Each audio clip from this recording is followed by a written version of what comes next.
¿Qué tal? ¿Cómo están? Bienvenidos a una nueva mañana de radio. Estamos iniciando el 29 de septiembre del año 2020, o sea que mañana despedimos el mes. Recuerda en el diario El País, Camilo Vaquero, la respuesta que dio Joaquim Torra a un diputado del Partido Popular que le reprochó en el Parlamento Autonómico que gobernara como pollo sin cabeza, o en catalán, el pollastre sense cap. Lo del pollastre sense cap. Resulta que, escoltin, ja l'any 1945 a un pollastre als Estats Units doncs li van tallar el cap. Mike, es deia el pollastre, Mike el pollastre. I va sobreviure 18 mesos amb el cap tallat. Vull dir que no és tan fàcil acabar amb els pollastres. No es tan fácil acabar con los pollos, incluso cuando les han cortado la cabeza. Se refería el presidente Torra, ya expresidente a estas horas, al pollo Mike, al que le cortaron la cabeza y a pesar de eso vivió 18 meses, o sobrevivió. Mike Torra. Bueno, no hagamos leña del Torra caído, porque hizo todo lo que sabía hacer. Y el resultado está a la vista. El resultado es nada, o la nada. Le encomendaron maquillar el fracaso de la arremetida independentista del año 2017, la república que fue proclamada y que de ahí nunca pasó, y en eso se le han ido los 2 años y medio de presidencia, en fingir que él presidía la Generalitat de Cataluña. No hagamos leña de Torra porque la suya sea la historia de un fracaso, que lo es, un triple fracaso, como profeta adjunto, como suplente de caudillo libertador y como mero gestor de la cosa pública. En rigor, Torra no ha dejado de ser presidente de la Generalitat en el día de ayer porque nunca lo fue. No lo fue primero porque él mismo se presentó como vicario, el valido de su padre Puigdemont. Y no lo fue segundo porque nunca pasó de ser un activista de su causa que ignoró a la mitad de la sociedad para la que gobernaba. La ignoró desde el principio y hasta el final. Su discurso de clausura del día de ayer, clausura de sí mismo, es el mismo discurso que hizo cuando empezó a gobernar, que es una mezcla de distorsión histórica, de apelaciones sentimentales de garrafón, los sentimientos para cubrir la ausencia de las ideas y de promesas falsas. Ni abandono ni em resigno. I encara menys accepto aquesta sentència que vol enderrocar el govern de Catalunya. Preparem-nos per la ruptura democràtica, pacífica i desobedient. La desobediencia, la resistencia, la ruptura. Se ha pasado 2 años y medio predicando de todas las formas posibles este único estribillo, invocando una supuesta marea ciudadana que iba a encarnar la resistencia del pueblo catalán contra el Estado represor. Hace un año, cuando salió la sentencia del Procés, la condena de Junqueras y de los Jordis y de la señora Forcadell, ya dijo el señor Torra que no iban a aceptar la sentencia. No aceptaremos esta sentencia y actuaremos en consecuencia y con coherencia con el ejercicio de nuestros derechos colectivos como pueblo. Este es el fundamento de la frase «Ho tornarem a fer». Lo volveremos a hacer. Es mi deber y lo cumpliré, más allá de multas, inhabilitaciones o cualquier otra amenaza que se nos quiera aplicar. Entonces hubo, hace un año, se va a cumplir ahora en octubre, después de la sentencia del proceso, acuérdese que hubo jornadas de contenedores ardiendo en Barcelona, disturbios en las calles y ya no dio la cosa para más. Anoche hubo entre 400, 500 individuos pegando voces y lanzando cabezas de cerdo a los Mossos de Escuadra en protesta por la inhabilitación. 500 y no dio para más. La desobediencia civil era un fraude también. Recuerden la historia del propio Torra, de su inesperada coronación en el año 2018. Lo primero que dijo el independentismo tras las elecciones del 17, que son las que convocó Rajoy, porque estaba aplicado el 155, las elecciones aquellas que ganó Ciudadanos, aunque los independentistas sumaron mayoría absoluta en el Parlamento, lo primero que dijo el independentismo es que solo investirían presidente a Puigdemont. A él y a nadie más, aunque viviera en Waterloo.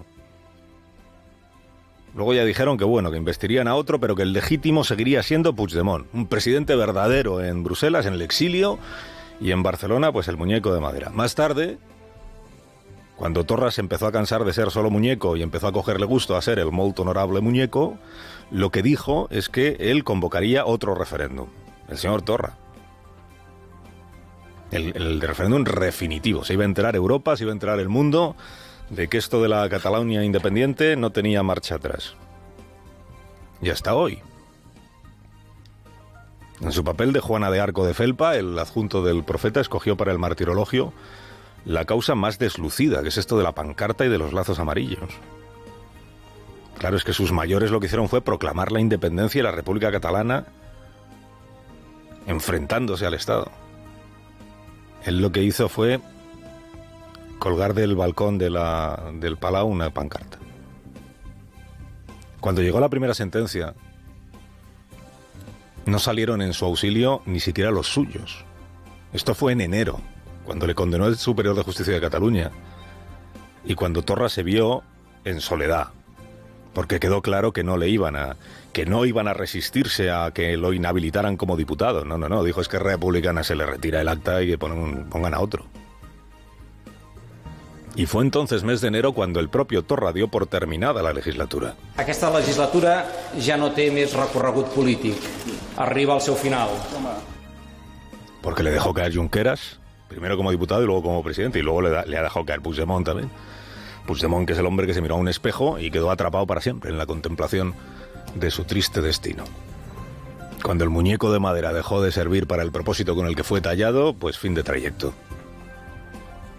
Que es en lo que ya estamos, fin de trayecto. Otro expresidente que ahora pues tendrá el coche oficial, el despacho, la personal de confianza, si es que no renuncia a tenerlo. Y sobre todo, y ahora otra vez, Cataluña a unas elecciones autonómicas, que ya tocaban porque en Cataluña cada 2-3 años hay elecciones autonómicas. Dijo ayer Torra, y esto va a ser lo más interesante de aquí a las elecciones, y sobre todo el día que se celebren, sea a finales de enero o primeros de febrero, que estas tienen que ser unas elecciones plebiscitarias. Otra vez unas elecciones plebiscitarias, porque les recuerdo que ya hubo unas, las que convocó el señor Mas en el año 2015. Como Artur Mas prefiere no recordar, porque él las llamó plebiscitarias y luego, si miramos al plebiscito, perdió el independentismo. Ganó en número de diputados, perdió en número de votos. 52%, creo recordar, del voto para opciones no independentistas. Esto es lo que ahora el independentismo se propone cambiar. El movimiento nacional independentista que va a acudir a las urnas atomizado, es verdad, con muchísimas marcas distintas, veremos si se juntan al final los de Puigdemont y los del PDeCAT o no, pero en la noche electoral harán la suma de todos ellos, y esta vez sí podrían ser más, todos ellos Junts, que los votantes del resto de los partidos. Con las encuestas de hoy en la mano, ese es el escenario hacia el que vamos. Que el porcentaje de votos independentistas sea superior, por primera vez, al de votos no independentistas. Con Torra fuera de la ecuación, aunque Torra en realidad nunca decidió ni los pasos ni la estrategia. Estamos en el escenario de emplazar de nuevo a la Comunidad de Madrid a que tome estas medidas sin dilación lo antes posible. Madrid no tiene ninguno de los criterios para esa posible intervención, que tengo que decir que no se ha planteado en ningún momento y que desde luego esa vía de la imposición sería muy difícil de entender para muchos madrileños. Sostiene el consejero de Sanidad del Gobierno de Madrid, el señor Escudero, que en su conversación de ayer mano a mano con Illa, el ministro, no planteó la posibilidad de asumir el mando sanitario de Madrid, lo que se llama la intervención. Dice el señor Illa que el gobierno autonómico no le está diciendo la verdad a los ciudadanos sobre el alcance de la epidemia en la región de Madrid. Han pasado 4 días desde el bocinazo que dio el ministro el viernes pasado, que dio origen a las especulaciones sobre si el gobierno iba a declarar el estado de alarma en Madrid o iba a aplicar el 155, todo aquello. Han pasado 4 días, o 3 y medio, como usted quiera. No parece que hoy vaya a haber novedades en ese sentido. Ayuso está alegando, la señora Díaz Ayuso, que las hospitalizaciones disminuyen o que aumentan de manera más lenta y que solo atribuye ella la eficacia de las medidas que ya se han tomado. El ministro Illa insiste en que es urgente tomar más medidas más severas, ampliando el ámbito territorial de las restricciones. Y ahí siguen. A Pablo Casado, líder del PP nacional, Le preguntamos ayer si la epidemia está bajo control en Madrid y no fue capaz de afirmarlo. Bueno, yo lo que oigo de los expertos, y ayer escuché tanto a la presidenta como al consejero de emergencias, es que ahora mismo, desde el momento en el que se han aplicado estas medidas, está habiendo una presión hospitalaria que les da la información de que están por el camino correcto. Pero yo no soy un experto. La epidemia está bajo control en Madrid, según su criterio, entonces. Yo no he dicho eso, y además no debería decirlo, porque estamos en una radio que hay muchas personas y... Es que o está bajo control o está descontrolada. Bueno, no hay mucho... yo creo que de eso tendrán que contestar los responsables sanitarios de la Comunidad de Madrid, que, insisto, sí que se están ciñendo a cifras y a medidas que, según ellos, y ahí están los índices de hospitalización y de contagio, están funcionando. Bueno, hay Consejo de Ministros este martes, salvo que haya sorpresa y se tome alguna decisión sobre la epidemia y el Gobierno de Madrid. La noticia del Consejo de Ministros de este martes, y será buena noticia, es el acuerdo de nuevo del Gobierno, vamos a ver si con patronales también, pero de momento con sindicatos, para la prórroga de los ERTEs, para sacar de dudas ya y acabar con la inquietud de todas las empresas y trabajadores que están acogidos a ERTEs, que verán en qué condiciones y qué empresas pueden seguir con los ERTEs hasta el 31 de enero, que es la nueva fecha de extensión. Insisto, veremos hoy en qué condiciones. Y se van a prorrogar también en el Consejo de Ministros de hoy algunas de las medidas paliativas que se pusieron en marcha cuando empezó la epidemia. Por ejemplo, que una familia cuyos ingresos hayan caído por la epidemia no pueda ser objeto de desahucio. Carlos Alsina, en Onda Cero.